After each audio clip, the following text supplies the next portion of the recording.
Welcome. I'm Harmony Slater, your host of the Finding Harmony podcast. Over the past 20 years, I've taught thousands of yoga teachers and students to explore the intersection between ancient wisdom and modern everyday life, using mind-body practices to heal, awaken, and manifest their dreams from the inside out. This podcast is a sanctuary for those feeling overwhelmed by life's challenges.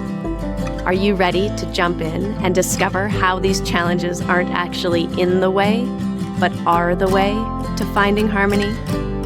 Let's invite the magic back in. So today we are joined by my longtime friend and acupuncturist, Dr. Jagdeep Johal. He is a gifted healer, a teacher, an author, a guru of sorts whose work bridges traditional Chinese medicine with trauma-informed care, as well as really integrating that mind-body connection. And I've worked with him for many, many years, for 2 decades, and he's written 2 books. He was a previous guest on our podcast, maybe one of the first people we interviewed way back in 2020. So you'll have to go all the way back to one of our first episodes to hear more from Dr. Jag.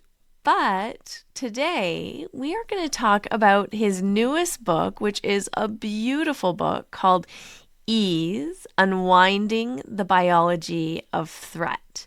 And of course, you can find it online and in all the places. We're going to explore what it means to hold patterns of trauma or threat in our body and how we can release to find more ease in our life. His approach is deeply integrative, and he draws from, of course, Chinese medicine, as well as somatic practice, mindfulness, deep awareness, Buddhism, yoga, really bridging the East and the West from India to China, and then also with modern day science.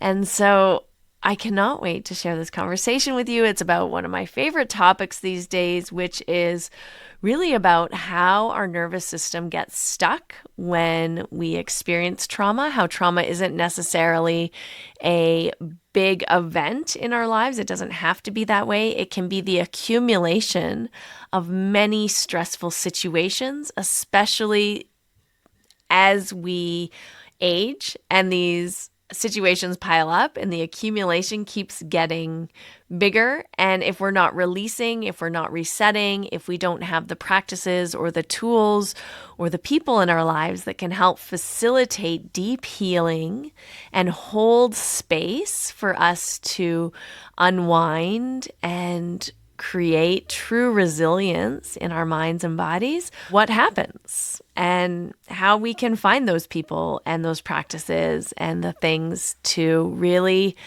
let us unwind and find more ease in our lives. So whether you're a wellness practitioner, a seeker, or someone navigating trauma or stress or a dysregulated nervous system, this episode is going to give you many grounded insights, gentle wisdom, some practices and things you can do to help find reset and more peace and ease so that you can truly connect to the essence of who you are and experience yourself in your full radiance.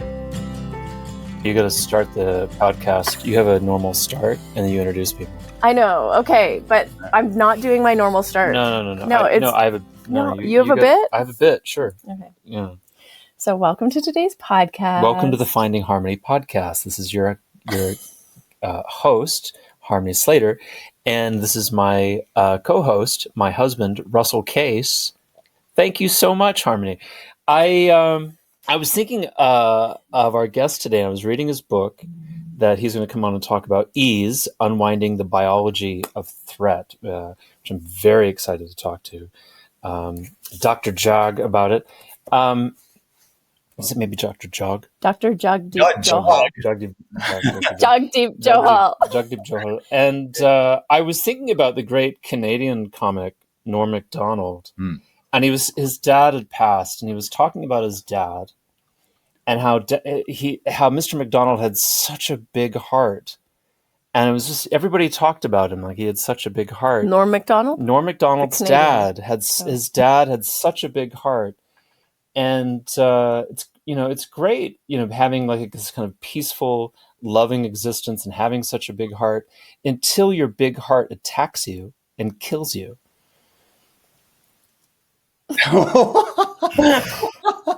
What? Big-hearted dad died of a heart attack. Like, it's great having a big heart.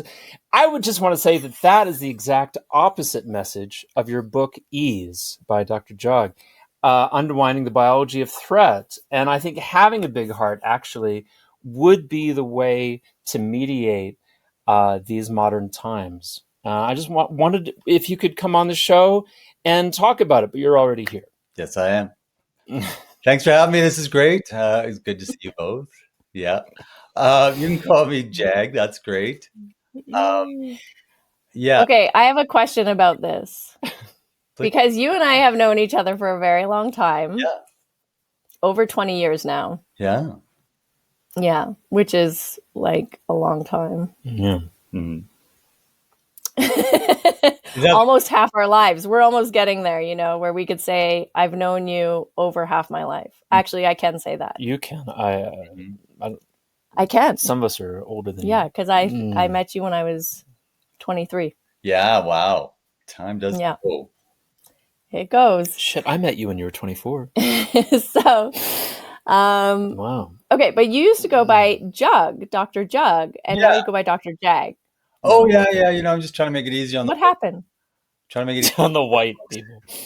Well, yeah, it's Jagdeep, but when you pronounce or you spell it out, it's Jagdeep. And so I just said, call me Jag. You can call me I would just refer our listeners. I would refer our listeners to our very third podcast. This is going on 250 podcasts. Our very third podcast with Dr. Jug was My Lunch with Two White People. Oh, right. That was way back. And you actually came over and had lunch with us, kind of. That's right. Yeah, that's been a while. 2 years ago? No, that was like 2020. Oh, that was like 5 years ago. 5 years ago. Wow. In the midst of COVID. Wow. Yeah, the throes of it. Yeah. I think that's before I got COVID.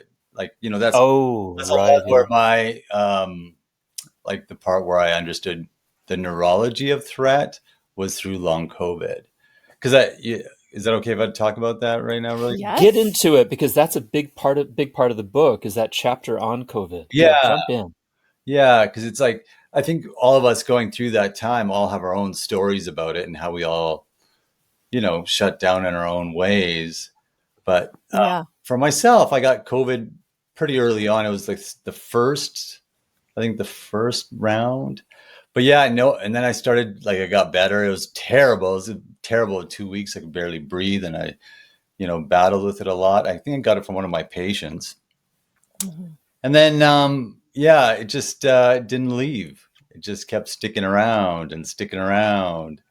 And then I started to see everything as a problem. Like everything was a problem. Like it was like too hot in the room, too cold in the room. This food wasn't good. That wasn't right. And like my body started to attack itself. It's like what people talk about autoimmune disorders. Yeah, that's what happened to me. Oh, it happened to you too? Mm-hmm. Got an autoimmune disorder. And I also got an autoimmune disorder for real. Yeah. Oh, really? Oh. And I think it's from the COVID, I don't know, something. Yeah. And Hashimoto's. Oh, you got Hashimoto's. From the vaccine or from the... I mean, who knows? Yeah, she could be allergic to me, probably. Yeah, that could be it. Maybe from everything. I mean, your whole in the book talking about just like the stress of everything, right? It's like in the book I talk about as a threat bucket. So it's like a bucket that we have, and it's constantly being filled up. Like we know, like especially this day and age, there's constant stimulation and things we're hearing and all this stuff. And it's being registered in your body as threat over and over. Like you're not conscious of it all the time at all. It's just being registered all the time by your ears, your eyes. And so this bucket just keeps filling up. Mm-hmm. And we carry this tension and we don't discharge it. It just keeps building and building and building. And then starts to tighten our body and create the stuff and the problems that we have. And so much like of our modern world is just so filled with stimulation, and we're all frozen, not able to discharge it. So, I mean, I watch my dog. He's discharging, like all the time. Like he's shaking, yawning, stretching, and all of that is constantly discharging that threat in his system. And Harmony will get a discharge at times, but it's not this. It doesn't seem to do the trick as far as releasing her from tension. One thing that I really admired about right off in the book is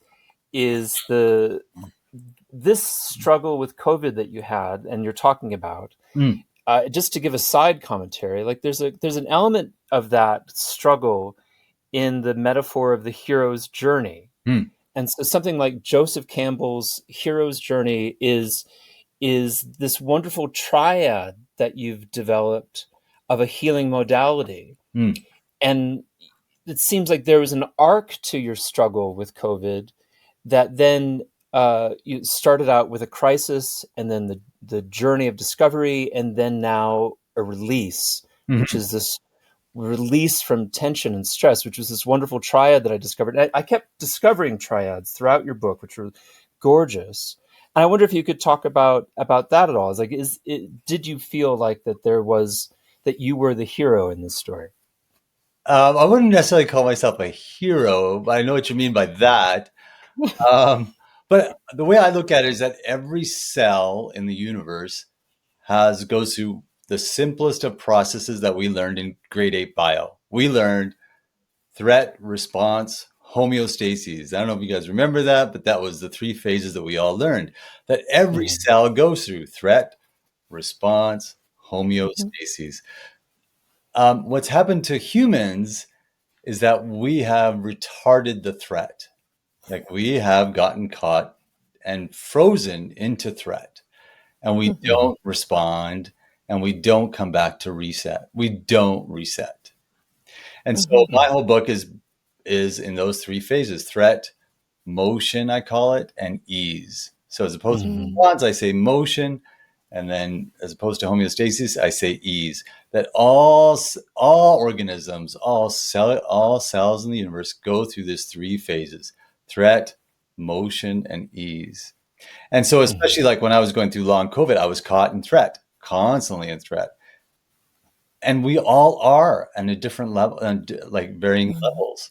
We are all caught in threat all the time. And because we've lost the ability to actually discharge it and return back to reset. We don't know how to reset anymore. So what we do instead of resetting is we distract. We've trained to distract. And none of this is like chosen. It's been trained in all of us. So we distract. I call it the 3 villains: distraction, comfort, and shame. Another lovely triad. Yeah. Hey, thank you. So we distract, we go into comfort, and we stay in shame. So we don't distract. So the whole idea is to understand that it is threat. It is neurological, not psychological. We have been trained to believe your problems are psychological. This is nonsense. It is neurological. We've been trained into believing that we are the ones who are like the creators of our thoughts when they're just being trained into us. I mean, that's a whole big different well of thought that I'm going through. But that's the simplest thing, is that threat, motion, ease. And always back to neurology. So now I have a curious question, because you're an acupuncturist and you've been a very well accomplished acupuncturist for many years. That's how we came to know each other. Yeah. And when you're getting acupuncture as a patient, or a client, you're lying on a table pretty still. Yeah. And then just like tuning into, I don't know, I like to tune into the movement of subtle energy, but that's just my prerogative. I don't know what other people tune into. Maybe they tune into their thoughts or memories or fall asleep. Yeah. But how does that fit into your threat, movement, ease, because it seems like there's some kind of step that we're missing between the threat and the movement, maybe, or is that part of ease? Well, the whole idea about even like acupuncture, any kind of treatment that you go to, is that you find a place where you actually feel safe enough so movement can occur, right? Like I've seen a couple of your videos on the stuff that you're doing. What's it called again? What's Spinal energetics. Yeah, spinal energetics. Like, and it's motion that's occurring, that's bringing them back down to homeostasis, bringing them back down to ease. With acupuncture all about dispersion. It's always about dispersion. So it's all about getting energy to move, even if you're at ease. So it's getting the energy to move through. And usually people with acupuncture, they go into like deep levels of ease, right? Deep levels of sleep. Like, we call it sleep. Like, I know right? I think the Vedics call it like there's 3 levels of consciousness. There's wake life, dream life, and deep sleep life, right? Yeah. And they say you're mostly likely who you are at deep sleep life. And that's acupuncture. Like when we're doing acupuncture, people are lying there, they're in deep sleep life. So it's the same kind of thing. But you get through movement to get there, not freeze. Like we've been trained into freeze. It's incredible. Yeah. When I get the ear points done, that's always like the most profound dropping into ease that you describe. And I like it. It seems so funny because like you're being stung a dozen times in each ear. And it seems like the kind of thing that would make you freeze, but it actually does quite the opposite, where you just profoundly relax. It's like, oh, the cheetah is eating me now. I'll just relax into this. Well, they do that. Animals do that when they they relax into it. It's like I think we have just been trained into a belief that we're so separate in every single way. And even as we have this conversation, we're talking about it like I'm saying words, blah blah blah, and it's like you're interpreting it in your own way, but like even our definitions and our meanings, they're taken differently and given differently. So, in so many ways that we've all been trained, we've been trained into just this isolation, into believing that we're different, we're separate.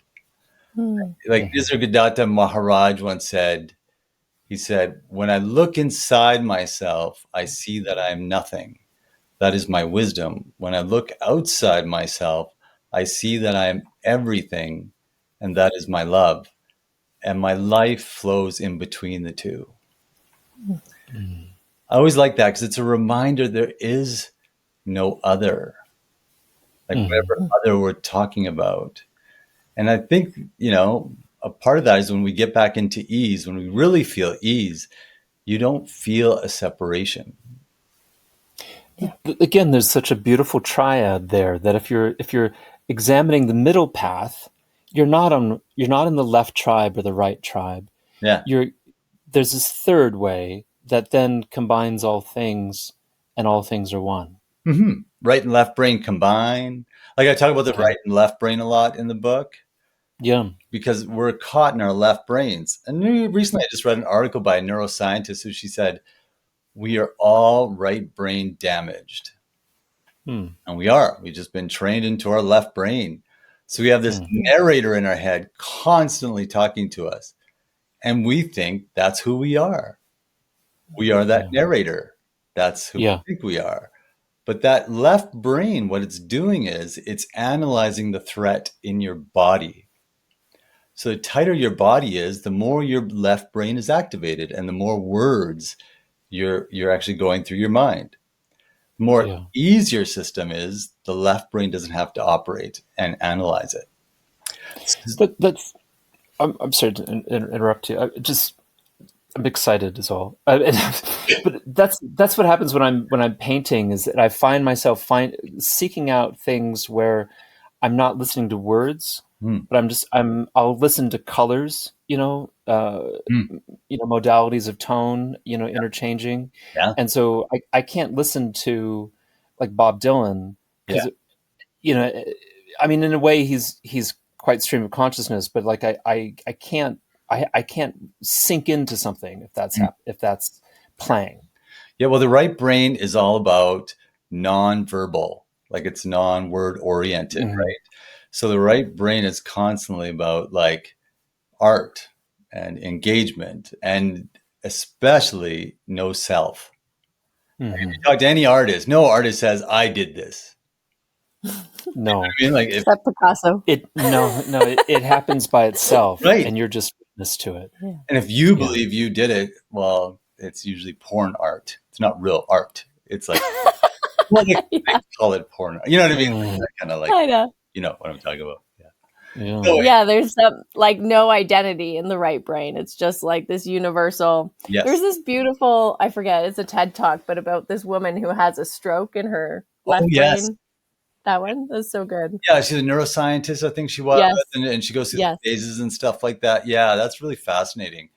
I think it was Gazzaniga who did this studies back in the 80s, and he did a study on left brain and right brain. Like they did those surgeries on epileptics, and they put their left and right brains, right, to see what helped with seizures. But they also got to test like what each brain side was doing. And they found that the left brain was constantly just in chat, like constantly chattering, constantly using words. And they did further studies on it, and they found, and I don't know why this is not talked about more, Gazzaniga concluded that the left brain, the one that's always talking to you all the time, was always wrong. Oh, that's amazing. Wrong. So whatever the right or wrong means, but it was misguided. It was misleading. It wasn't clear. And this is who you think you are. Yeah. The left. I remember sitting with in Chithurst in England in a monastery, and the abbot had just come back from a 6-month silent retreat, and he said, "Look, the main thing is to sit there and realize that you, the person you're sitting here with for 6 months, is a liar, and is insane, and is constantly lying to you." Nice. Thank you for bringing that up. That sounds great. Yeah, then you start to realize it's so interesting because the more you see how, like, we've all been trained into this self-help world too, right? Like, that we want solutions to these problems, right? Like I want some solutions to these problems. The reality is there is no problem. We've been trained to believe that there's a problem, and so we're constantly longing for solutions. But what it is no animal or no, like, what was that one recently about apes and stuff like that? They've been talking to humans for since 1960s, and not one of them has ever asked a question. Like, through sign language, they've been talking. Yeah. In all those years, they never asked one question because they don't see a problem. Right? They have instinctual reactions to situations. We've created this idea of problem because of unresolved threat. Everything is due to unresolved threat, right? If we discharge a threat, there is no problem. Does that make sense? I just want to point out that you referenced Robert Sapolsky's baboon studies. Yeah. We love Robert Sapolsky here. Oh, yeah, he's great. In the Case household. We have our books as well. Yeah, he's great. A little long-winded, but he's a pretty great guy. I like he's long-winded. Yeah. I got to hear him talk at a brain science seminar, and it was just the most awesome, welcoming, generous dude. Yeah, that's great. That's great. Yeah, I love him. And so, but the more we can always rewind it back to neurology, that it's neurological, then we have a place to discharge it and come back to ease. So if we don't actually recognize that this is threat, we're constantly being filled up with threat at all angles. And then what comes up as a distraction is, I got to fix this problem. Do you see what I'm saying here? So it's like self-help is created on that. It's built on this whole idea about solutions. Well, give me the solutions. Okay, here's a breath. Okay, there's your solution. And then it just goes to the next solution and the next solution and the next solution. And no one's at blame for this. This is how we've been trained to avoid threat. And that's how the baboons self-medicated when they were experiencing high stress in this hierarchy of baboons.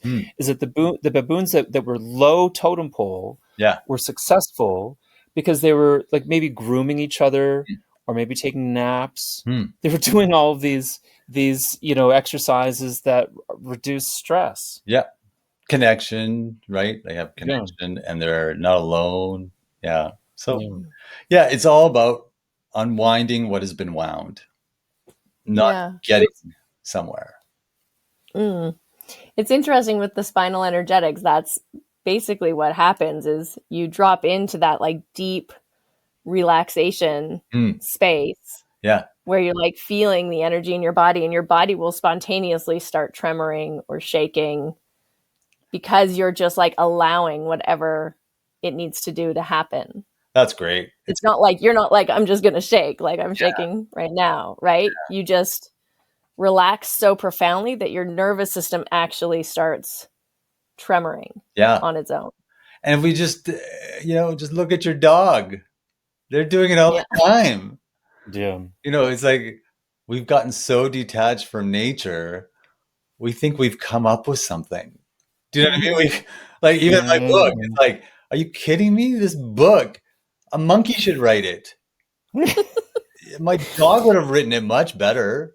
Unfortunately, we have to use language and we have to like try to communicate, and we use English. I talk about the English language as well in the book, how it's noun oriented. And that's really a bit more confusing for us because we think things are real. Like we identify with things much more than other languages do. So when I say I am sad, I become sadness as opposed to I feel sad or I have sadness, which is different in other languages. Like in Punjabi, it's more like, sadness is flowing through me, So it's I love that part because I think it really does. If you can shift your attachment to things as being like real static states, you understand that nothing's a static state.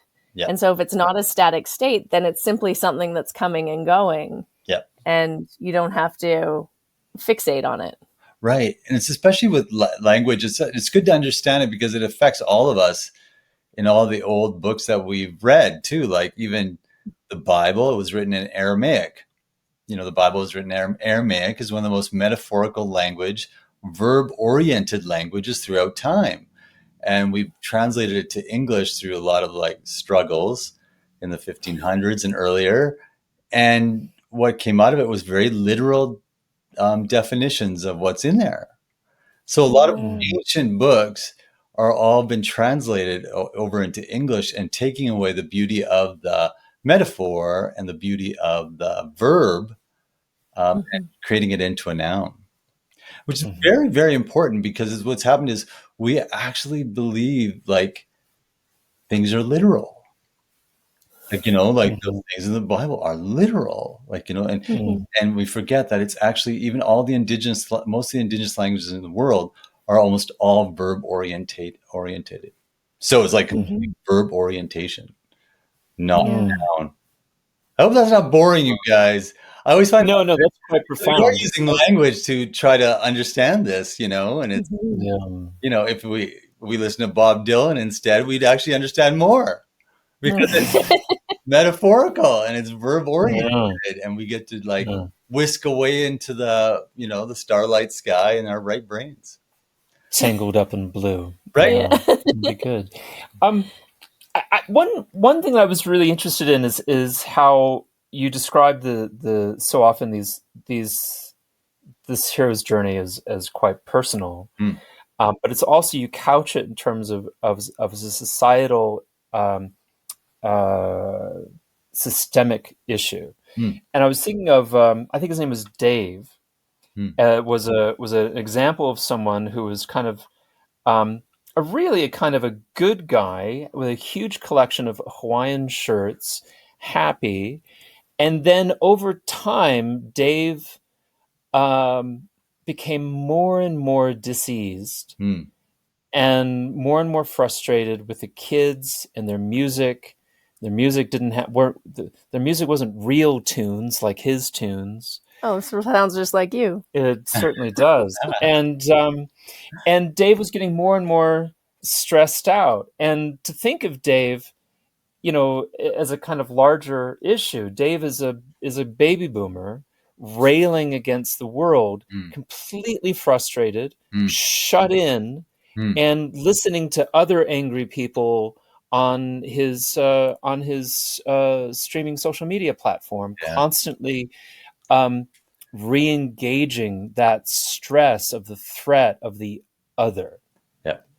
And so Dave now has become radicalized as a person who's extremely threatened by the other and the presence of the other, and he could really use some healing modalities.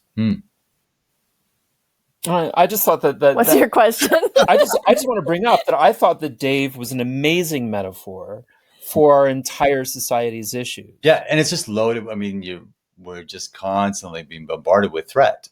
I mean, over and over and over again. And especially like, the highest form of capitalism being from America, they are constantly bombarded more than any other nation with distraction and that something is wrong, something is wrong, something is wrong. And it's, and it creates this idea of individualism that just simply isn't real. Like it's completely absurd. But I would not blame them in any way. How could they do anything differently with everything that they've been shaped with? And then you would just look into your own brain, how much you think you are separate. Well, they have this lovely example to the north of how you could live a better life. It's right there for them. We have our own foolishness, just it looks a little different.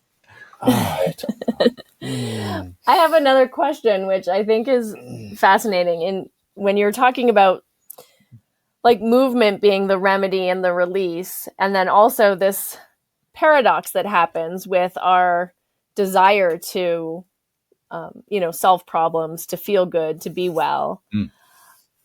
I'm so curious because I feel like this wellness industry or this, self-help industry often, like, yes, yoga makes us feel healthy or running makes us feel good. And it can be, a way of discharging stress in the nervous system. And of course is, but also like at what point is it just adding more, and that more is then causing more stress? Yeah. Right. And it's like, in the book, I address that for a bit because I go, this is not a self-help book. This is a less self-help book.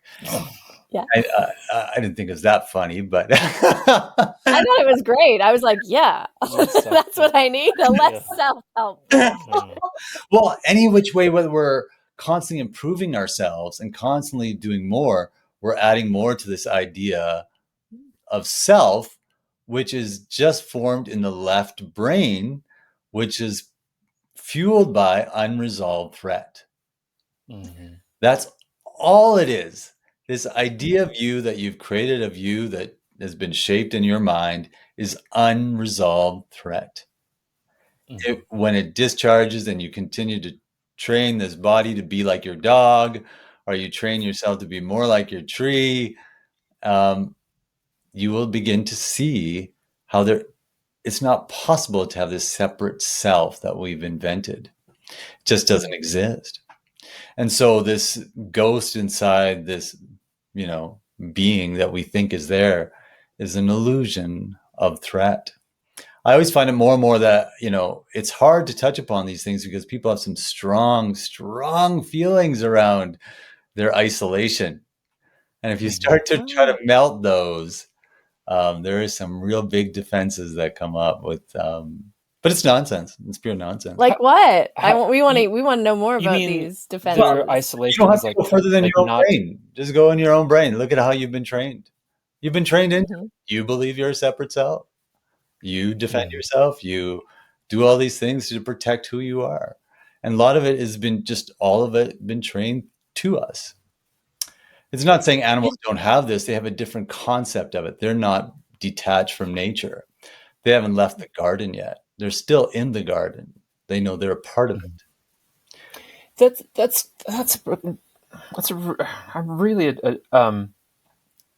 I'm impressed by that, and it reminds me of encounters with other societies that are, say, for example, that are more Confucian, which are more engaged in interrelationship as identity, and versus isolationism as identity. Right. And the American cowboy is the metaphor that I think most Americans tie to their hitching post. I don't know what I'm saying, but I remember I went to South Korea and I lived there for a year as a 21-year-old, and I remember I was walking in the mountains, and I'd always kind of had a sense like I want to be alone, I want to be independent, I want to be by myself, and I'm my own cowboy here. And I stopped once in a clearing, and I was invited into this circle of about 100 people who were all taking a communal shot of gin. And like, we're all going to do this together. We're all here in nature. We're all going to do this together. We're all having this communal activity, and we're all going to just shoot alcohol together here. And we're on top of a mountain. And I was like, this is amazing. I'm invited in. I don't drink, but I guess now I do. And I just was invited, and I drank, and I got really stoned very quickly. And then as I left the mountain, I realized that I was with them, and we were all together, and we were all walking together. And I suddenly realized in that moment, I had this insight that if I had done something foolish and broken an ankle, I would have been all by myself, and in trouble. But actually, every single one of us here is working together to keep us all safe. And we're a group here as human beings. And we're all in this together. And we're all going to help each other if something happens. And it was such a profound shift in thinking about the self and who I was, and realizing how brainwashed I had been up until that point, into thinking of myself as an individual and not part of the human race. Yeah, I was actually going to call the book Ease, Unwinding the Biology of Self. I chose threat just because we cling to this idea of a separate self. Of course we do. We've been trained into believing that it exists. And so I didn't think that would be a great title to sell with. Threat's much easier to sell. As we know. You know, it's so funny. It's so fascinating. The more I've gotten into ease, it's like, you're not a good salesman after, I mean, I've never been a good salesman in my, you know me, I've been in my basement working as an acupuncturist for 28 years. But the more you go to ease, you realize there's nothing wrong. We're talking about this, but I know in myself that there's nothing missing. If we didn't watch this, if we didn't do this, there's nothing wrong. Like Nisargadatta Maharaj said that as well. He said that after his meditation, he went into one 3-week-long meditation. And afterwards they asked him, what does it feel like? What does it feel like? Because he had reached enlightenment. I don't know what the hell that means. I'm sure my dog understands it better than I do. And I say this a lot because I really like to contest the crap that humans think we're better. And part of that is I think we're better than everything in nature. And I see my dog as enlightened, and I spent time in the Himalayas with many different gurus. They have no more than my dog has. Like they have ease, but my dog has ease. So, there's nothing out there that we have to chase. But Nisargadatta Maharaj said after 3-week-long meditation, they asked him, what does it feel like? And he said, simply, there is nothing wrong anymore. I love that. Simply, there is nothing wrong anymore. Think of how much your mind tells you that there's something wrong. Yeah, that was a profound shift for me, and also for one of my coaching clients. I offered this as a statement, and it was, I can't be happier than I am right now. And if you just really like embody that as the truth. I can't be happier than I am right now.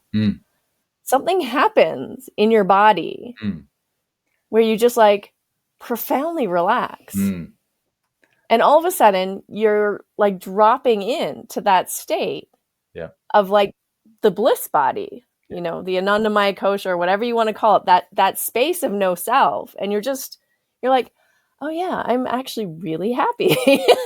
Yeah. Like I can't be happier than I am right now. Amazing. This is amazing. You know what reminds me when I would say to almost every client that has come in to see me, I always say that when I put the needles in, I copy Buddha and I say, there's nowhere to go, nothing to do, no one to be. Yeah. Everything else is a dream that we're dreaming. And the dreams are fine. Keep dreaming because you're not going to be able to stop them. But it'd be interesting to look at how you prefer a certain dream to another. The preference of a dream. You know, even a lot of self-help is about how to acquire this, how to get somewhere. And it's all like a preference for an illusion. Like, I think our left brain is just Maya.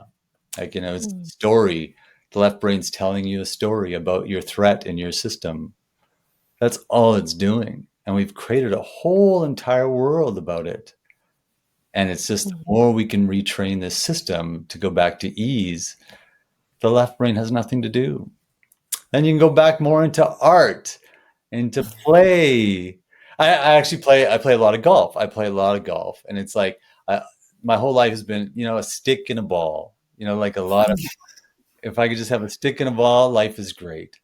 And everyone at the course, they all want to play with me a lot of times because it seems to me that, well, if you're at ease, people around you get to be more at ease. Very much so. Yeah, it just happens that way because we're so contagious, right? And it's fascinating how many people will play golf with me and they're saying they're having like one of the best games of their life. And it's got nothing to do with anything special over here. I got nothing special over here. I'm trying to just mimic the tree in the backyard and just trying to not get caught in my threat. Continue. I have actually said this a number of occasions, is that, you know, you can study yoga, you can spend years of your life living in South India working with the gurus, or you can pick up an indigenous form of self-actualization, the same number of letters in Scotland, and it's called golf. Sure. Why not? It does all the same. You're doing geometric shapes. You have to practice mindfulness to be able to do the activity. Yeah. Right. You can't. It's impossible otherwise. And for me, it's about play. Anything that allows you to go to your right brain, right? Like get to your right brain. Your left brain's had enough work. Try right brain activities. Play, play, play. Play in art, play in music, just play. If you look at a deer or any animal in the wild, after they're at ease, what do? They get curious and they play. You know, people always say, what do we want? Well, we don't want this or that. You want ease. That's all you want. Success, money, and all that stuff is just a fantasy, an illusion that you think will bring you ease. It's true. All is. And the more we get to ease, then we'll go towards curiosity and play.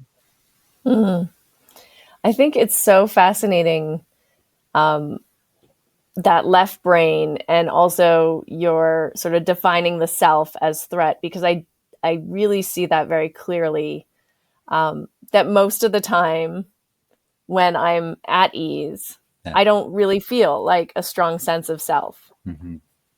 I mean, I've been down this path for a while, so I'm sort of like, you know, people are like, "Who are you?" I'm like, "Nothing, no one. I don't like." That's not really interesting. There's nothing. Like, who am I? Who do you want me to be? You know, this sort of empty vessel feeling. Empty boats. We're all empty boats. You know that story by Chung Tzu, Empty Boat? I think so. Yeah. So it goes something like, there's a fisherman that went out in a boat, and he was like fishing. It was a beautiful, wonderful day in the river. And then all of a sudden this boat is coming towards him, and he starts yelling and screaming, and he's like jumping up and down, trying to get the boat to stop. And it just rammed right into him, and the fisherman fell on the ground, and he's yelling and screaming, and he's like, what the heck? And he gets up and he looks into the boat that rammed him, and it's empty. So his anger went away right away. There's no one to blame. Yeah. It's empty boats. What I'm saying is that boat that's empty over there, the boat that's over here is also empty. Yeah. Mm-hmm. And when we're at ease, we can actually see that more and more. Yeah. That there's nothing to defend. And it's very similar to what Maharaj was saying when he was saying that when I look inside myself, I see that I'm nothing. Yeah. Because you see nothing and everything is the same thing. And then when you become nothing, when you become zero, you see that you're all of it. Yeah. Yeah. You know, I was thinking about your golf game, and thinking about, say, Upana, sitting next to, and the experience of receiving a kind of energy from someone that is transformative. And I would think that our listeners at home would hear the cadence of your voice, your relaxation, your joy, and have that kind of sense about you. And yet I'm surprised by how you describe yourself in your book as someone whose bucket is quite full. Oh, and especially in comparison to, say, your mom or your wife. Yeah. As very well. good. That the two of them are quite a bit more contented in your description, and I find that quite surprising. I had to write a book to try to understand it. Like, you know what I mean? Like, they didn't have to write anything. I went through counseling. I went through all these journeys, these ups and downs. Like, people who are usually in tune with this, who are probably listening, or part of your audience, we've been trained in a certain way and hurt in certain ways that bring us to these certain spots. If we were at ease, we'd be barking at squirrels. We wouldn't be lost we'd be sitting outside and just watching the sun. But, we've been trained into this distress, and the journey out, well, hey, that's when you get to write a book about, right? And that's what I've done, is I've been led in my empty boat to all these different incidences that have brought me to this place where I actually feel very, very confident that the book can be very useful for anyone, because it's just so simple. Mm-hmm. It's grade 8 bio, threat response, Stacy's. Crap you want to avoid, it's actually happening in your cells. Yeah. And so my threat bucket has been trained to be a certain way. It's much bigger than it has ever been. I don't even consider it mine. The more I get to ease, I see it as the training that this system has gone through. Mm-hmm. Not personal. It's like, and I got to be trained by my mom, and then trained, or learned from my wife. Who she probably thinks she trained you. Some training was there. Trained, that's how I did. But the bucket is their buckets aren't that full. And so, yeah, some people are blessed that way, I think. Yeah, it's just, that's the system that they grew up in, or that's just their living. And okay, like my uncle was a guru in India who never worked a day in his life, had one piece of cloth, had a bowl, and everyone said he was the happiest person they've ever met. Mm-hmm. Completely, probably the biggest bucket, that anyone could have. And space-wise. And even Michael Shen, my Qigong master, that we don't know where he is now, because he usually goes to China and goes away for a long time. And I think he's in his 90s now. And he'd always tell me he's the happiest person on the planet. I'm the happiest person on the planet. I've never seen him smile once. But I still believe him. I still because he has the capacity for like nothing is a threat. Mm-hmm. Mm-hmm. And it's not like, it's just he's trained his system to have so much space. Yeah. Right? Yeah. Yeah. My guru Sri Opitawari in India, he was like that too. Whenever something happened or, he had to go somewhere or someone's like, we need you to come here, he'd always be like, my karma. And he was like, oh, Tawari, you want Tawari. Okay, my karma. It was just like so much part of his reality that I, as a body, I mean, we all have bodies. And that's why I think this association of self with the left brain with threat is so interesting, because that's where it really shows up, right? Is when we're under threat, especially real, we're instinctual. Mm-hmm. Even dogs instinctually defend themselves if under threat. Totally. And so we have this sense of separateness that comes up under threat. Like, oh, I need to protect this vessel, this body, this, boat. But I think where it becomes a problem, and this is what you're saying, is it also comes up when we're under perceived threat, mm-hmm. or when we're, striving for something within ourselves that's a self-identity, or associating even with something as an identity that then we feel like we have to protect, or we have to defend, or we have to improve or make better. And that in itself becomes, there's in nonviolent communication, they say the first act of war is defense. Mm-hmm. Mm-hmm. And so it's like that feeling that I have to defend who I am in some way, or what I have. Mm-hmm. And that is like the first sort of sense of separate self that starts to come into the picture. It's really interesting. I've never thought about it that way until I read your book. That's so fantastic, because that's something that Dr. Sapolsky would talk about. That's the sense of like this notion about estrogen as being a nurturing hormone. But what happens with estrogen is you create circles. It's just like a wall around a city. And so now we have a wall around a city, and like, this is us and that's them. Mm-hmm. And the testosterone, which we associate with aggression, isn't an aggression hormone. You see people with high testosterone who have low violence, and people with high testosterone with high violence.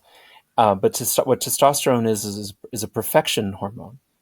And so you've got these men building the wall for you around your city, being really very protective, because they've been told that this is where the circle is. Like, the circle is here. So, okay, well, let's build the wall, and we're going to defend the circle. There's a thread there that's relating to what you just said, and I'm kind of missing the point of it. Just that this kind of sense that we have to defend ourselves and defend our circle is so writ into our genealogy and into our endocrine systems that it's something that we kind of have to kind of profoundly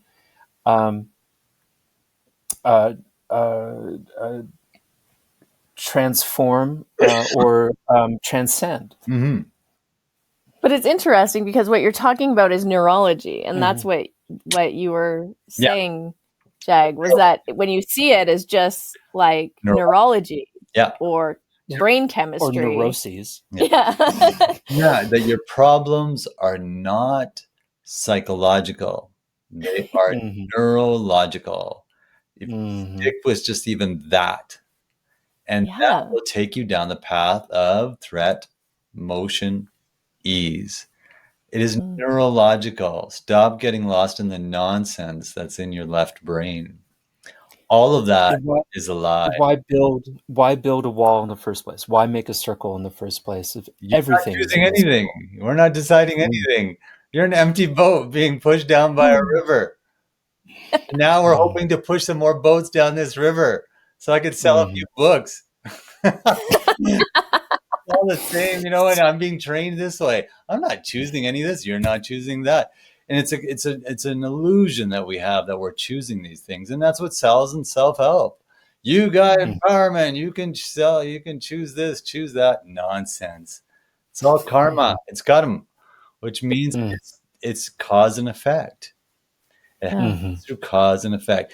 If you talk to a neuroscientist, they will tell you a synapse cannot fire in your brain without cause. So you do not come up with a thought. You did not come up with it. It was caused. Everything is caused. It is not you. You did not choose this. You will not choose that. Okay, but at some point you have to do something. You don't do anything. To change the neurology. Like, how do you disrupt the pattern? But if you change it, nothing wrong. If you set an intention, you've made a decision. Don't even set an intention. There's nothing to intend to. See how much your brain is constantly choosing to not do something is a thing to do. See what your brain is constantly telling you? I gotta find a solution. But let's try this.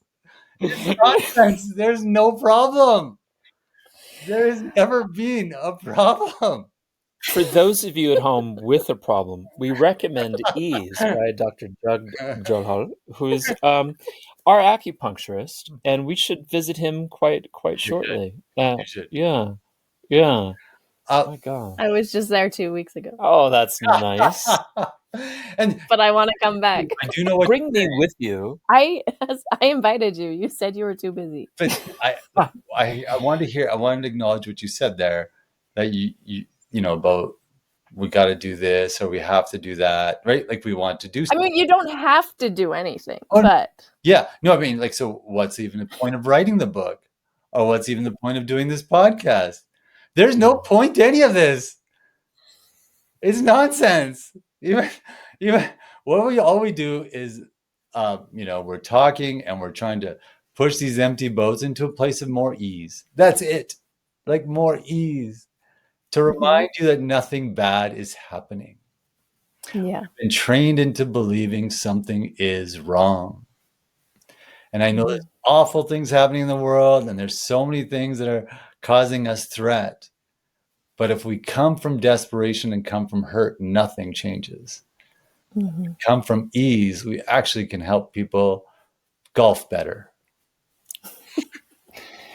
Maybe we should have brought this up earlier, but it was such a profound gesture that you made in your prologue, that you'd finished writing the book. It was all done. You're all set to produce the book and send it out. And then you discovered that your wife had come up with a cancer diagnosis. And then suddenly the whole purpose of this book became extraordinarily clear to you, which is about how suddenly am I going to unwind the biology of threat when it's right here in your family, inside you, inside your wife.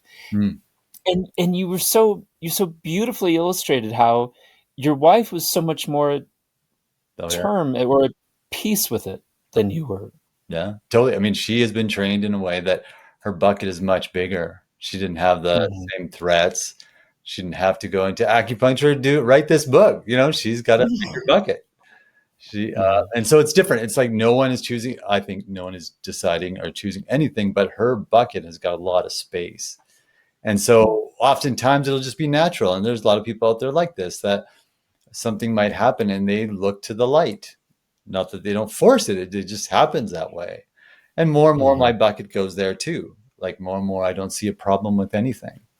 Ever since even this diagnosis happened, I have not wanted it to be different in any way for any moment.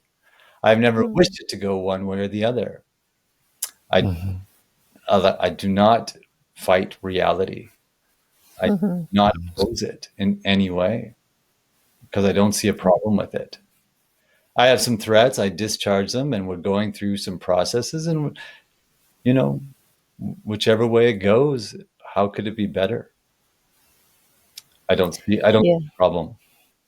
Yeah, Byron Katie has a wonderful quote that anytime you fight against reality, you lose. Yeah.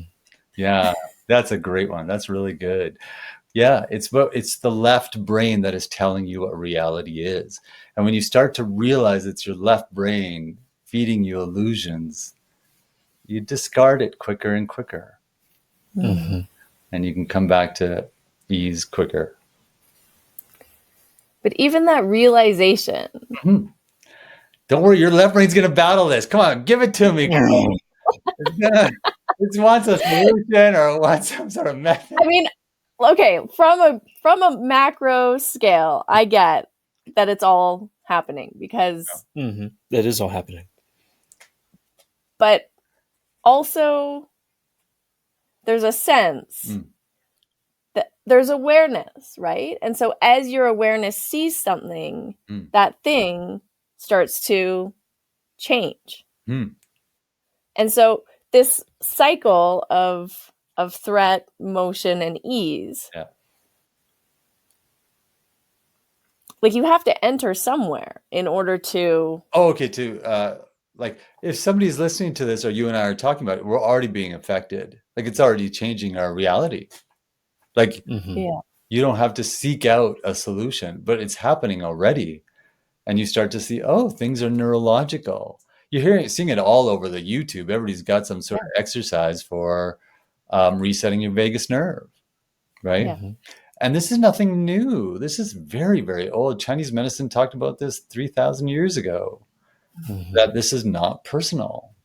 This is energetics, right? The vagus nerve is only a minor touch into the electrical circuits of your system, which Chinese medicine has been talking about forever.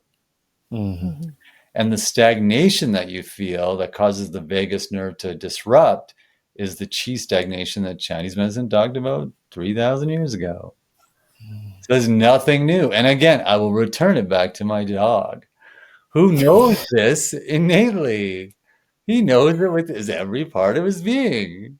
I keep bringing this back up is that we really want to escape this idea that we're doing something profound. This is very simple. This is so simple, we're missing it. That's why I wrote this book, because unless I can read it over and over, I forget the simplicity of it. And I do read myself over and over because I do forget. You can just listen to AI. Sounds exactly like you, though. It is on the audiobook, which is incredible. Yeah.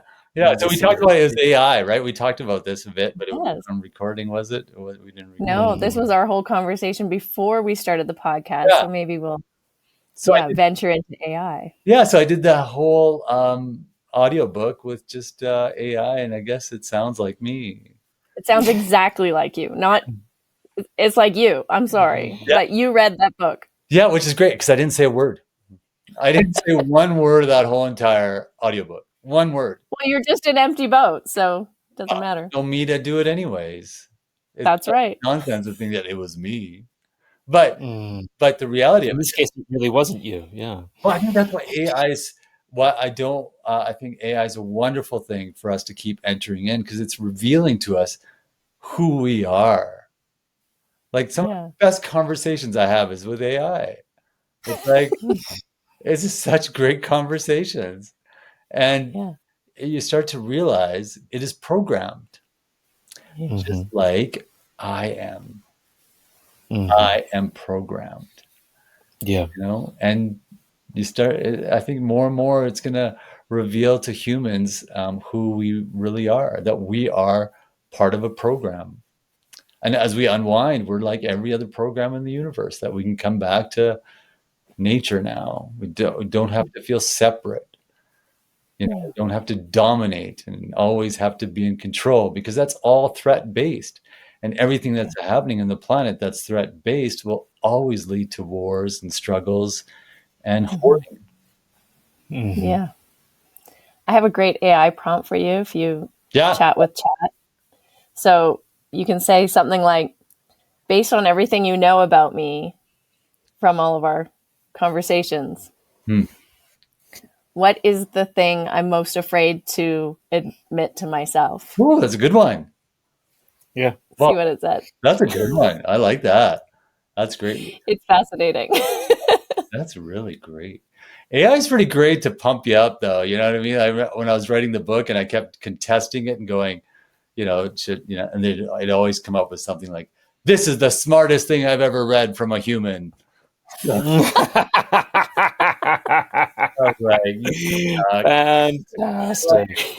That's great. Let's hope that it continues to have such a high opinion of us. Yeah. That's good. I think I'd hate for it to, take the route where, it says, well, this will all work better without humans. So I'm just going to push that button. But then, that's inevitable anyway. So. Yeah. It's always interesting when we get to talk about stuff like this. It's like, I think it's just really revealing to us how our brains work. It's like, was it Descartes who said, he said, "I think, therefore I am," right? But he never asked the most vital question: if I don't think, what am I? Do I exist? Yeah. And when we don't think, what usually comes out? Art. Yeah. For the listeners at home who would like to listen to your lovely cadence on audiobook, how can they find this book? How can I get an audio AI version of this? And the actual version. IRL. Whatever you think actual means.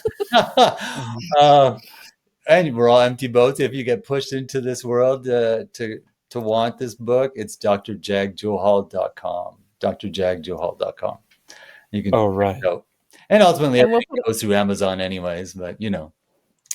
Well, if they're in Calgary, they could book an appointment and come get it from you directly at your office. Yes. And I'm going to bring mine and get a signed copy next. You need a signature because, boy, that's important. That becomes real. Yeah. It becomes quite real. It becomes a fetish object. Want evidence of no self in my book. It's all nonsense. I love it. Well, and I go to Amazon. And how did you get this audio version? You went to the website. You go to Audible and you get it. You go to Audible and you heard the book on Audible. Yeah, I have the audiobook too. And you have the audiobook too. Okay, yeah, so that's where I'll listen to AI that sounds like me.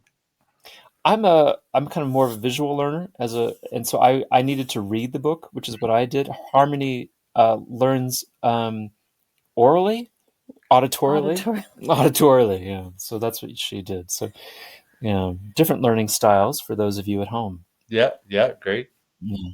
And if they're listening to this already, they're probably that sort of learner anyway. The solution is on its way to them. The reality's already shifting and changing. It's already happening. Don't do anything. But do buy the book. Yeah, go ahead and buy the book. Might as well. Might as well buy the book. Well, somebody made it, so you can buy it. Yeah. Good. Well, thank you. Too. Published by Johal Health. Yeah. Johal. Yes. It's a good one. Yeah. So there's so many wonderful, interesting, fascinating scientific studies in there too. I just wanted to mention that because listening to it, I've been like, oh, that's really interesting. And you cite them all too, which is fascinating. I read them. Yeah. but Dr. Jug, thank you so much for your time. Oh, you're welcome. That was great. That was really fun. Thank you. Yeah. Thanks for coming on.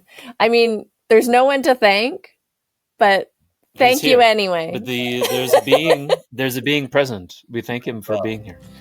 If today's conversation resonated with you, especially around trauma healing or reconnecting with your body's innate intelligence, I want to invite you to explore the work I do using spinal energetics. This is a powerful, multidimensional modality that blends Eastern energetic principles with somatic awareness and nervous system regulation. Whether you are carrying stored trauma or feeling emotionally overwhelmed, or perhaps just a sense of feeling stuck in old patterns, or knowing perhaps you're carrying things from your lineage, your ancestry, spinal energetics helps you to shift this energetic block at the root, at the source. It helps you to connect to your spine, to your breath, and most importantly, the energetic field. so that you're not holding the pattern in your body, but it can move. And as the energy moves, consciousness also starts to arise. These sessions are for anyone ready to release what's no longer serving them, reconnect with their truth, and create more space, more ease, more vitality in their body and life. If this is you, I offer in-person sessions and online spinal energetic appointments, which are incredibly powerful and effective, so that you can experience this work wherever you are in the world. I also offer in-person sessions when I am traveling and teaching and offering Ashtanga Yoga workshops in different locations around the globe. You can learn more and book a session through the link in the show notes. And if you're curious or have any questions, please reach out. I would love to connect with you and answer any questions you may have. You can find me on Instagram at Harmony Slater Official. And thank you for being here. Thank you for listening, for your time, for your support. I just encourage you to continue down this path of healing and awakening. And I cannot wait to connect with you more next time. That's it. We've concluded another episode of the Finding Harmony podcast. I just want to thank you so much for doing the work that changes the world, starting with yourself. It truly does make a huge difference. Please make sure you have your automatic downloads turned on wherever you listen so you don't miss any of the upcoming episodes. I have so much more magic I can't wait to share with you. Lastly, if you're on Instagram, I love connecting and hearing from you. So come on over and say hello at Finding Harmony Podcast. And you can also come say hello to me personally at Harmony Slater Official. Thank you again for being here. I cannot wait to share more with you in our next episode.